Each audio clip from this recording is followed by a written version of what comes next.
ஒரே ஒரு கடை, அது ஒரு இட்லி கடை. எனக்கு தினம் அந்த இட்லி கடையில் எப்படியாவது இட்லி சாப்பிடணும். என் சைல்ட்ஹுட்ல ரொம்ப முக்கியமான கேரக்டர் இந்த இட்லி கடை. எப்படியாவது டெய்லி அங்கே இட்லி சாப்பிடணும். ஆனால் கையில் காசு இல்லை. அப்போ என்ன பண்ணுவாங்கன்னா, அங்கே காலையில் போய் வயல்ல இறங்கி பூ பறிக்க சொல்லுவாங்க. பூ பறித்து கொடுத்தோம்னா எவ்வளோ பூ பறித்து கொடுக்குறோமோ அதுக்கு தகுந்த கூலி.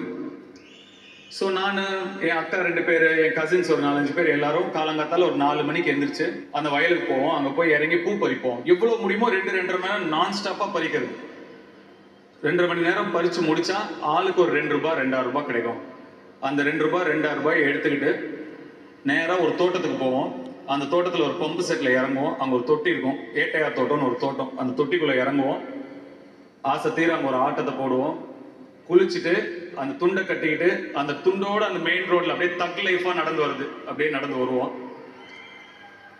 நடந்து வந்து அந்த கடைக்குள்ள போயிட்டு அந்த மர பெஞ்சில் உக்காந்துட்டு அந்த 2.5 ரூபாய்க்கு 4 இட்லி 5 இட்லி ஏதாவது வரும்.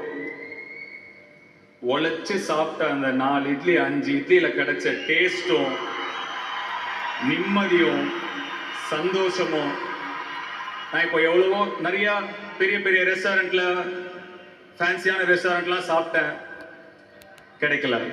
இந்த பாட்டு என்ன அந்த இட்லி கடை கூட்டிட்டு போகும். இப்போ நம்ம அந்த இட்லி கடைக்கு போனா எப்படி இருக்கும்?